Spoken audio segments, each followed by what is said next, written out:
बिस्मिल्लाहिर्रहमानिर्रहीम। Welcome to Shine Forces Academy. आज हम केमिस्ट्री में टेस्ट नंबर 7 स्टार्ट करेंगे और इसमें मज़ीद जो है वो कुछ क्वेश्चन जो है वो इम्पोर्टेंट मैं लेके आया हूँ आप लोगों के लिए। तो उम्मीद करता हूँ कि ये भी आपको समझ आएंगे। तो आगे बढ़ने से पहले मेरी ये रिक्वेस्ट है कि अभी तक आप मेरे चैनल पर अगर नए हैं तो ज़रूर इस चैनल को सब्सक्राइब कर लें और दोस्तों में भी शेयर कर लें। हमारा पहला क्वेश्चन है, after gaining 1 electron chlorine atom attains the electronic configuration of which noble gas. यानी इलेक्ट्रॉन को हासिल करने के बाद क्लोरीन एटम जो है वो जो हासिल करता है तो वो कौन सी नोबल गैस को हासिल करता है, तो ये argon. Which shell consist of 4 सब शेल्स। यानी किस शेल में मज़ीद 4 सब शेल होते हैं, तो वो होता है N shell. Neutron was discovered by, यानी न्यूट्रॉन किसने डिस्कवर्ड किए थे, दरियाफ्त किए थे, तो वो चैडविक ने किए थे।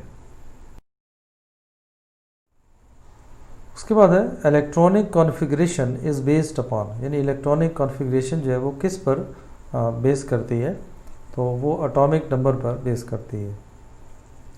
इन discharge tube the canal rays are produce due to, means के एक डिस्चार्ज ट्यूब में कैनोल रेज है वो पैदा होती हैं किस तरीके से, वो पैदा होती है due to high pressure of gas. ठीक है, अंदर उसके प्रेशर का गैस का प्रेशर बढ़ता है तो उससे कैनोल रेज जो है वो बढ़ती है।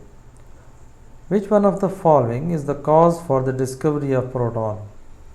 यानी नीचे दी गई कौन सी वजह है प्रोटॉन को दरियाफ्त करने की, तो उसमें कैनोल रेज जो है ये वजह बनती है। Who is the father of nuclear science. Nuclear science का कौन जो है वो बाप कहलाता है, तो वो कहलाता है Rutherford. P sub shell can accommodate electron. P sub shell में इलेक्ट्रॉन कितने आ सकते हैं, वो 6 आ सकते हैं। The atomic number of argon, argon का जो एटॉमिक नंबर है वो 18 है। उसके बाद cathode rays have charge. Cathode rays पर यानी कैथोड की शॉओं पर कौन सा चार्ज होता है, तो वो नेगेटिव चार्ज होता है। ये याद रखें कि अल्फ़ा पर पॉजिटिव और गैमा पर न्यूट्रल चार्ज होते हैं। ठीक है, बीटा पर भी नेगेटिव होते हैं।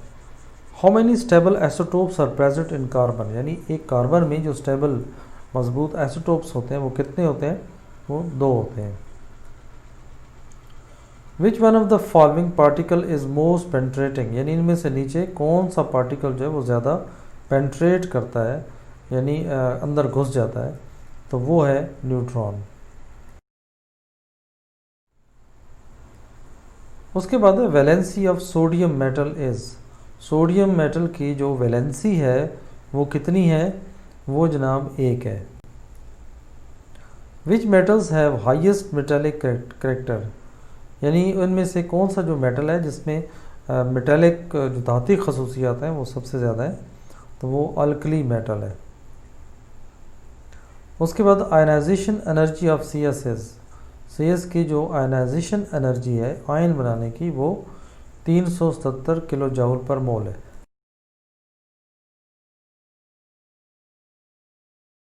Thank you very much. अभी तक आपने मेरा चैनल सब्सक्राइब नहीं किया तो ज़रूर सब्सक्राइब कर लें और दोस्तों में भी शेयर करें। टेक केयर, अल्लाह हाफिज़।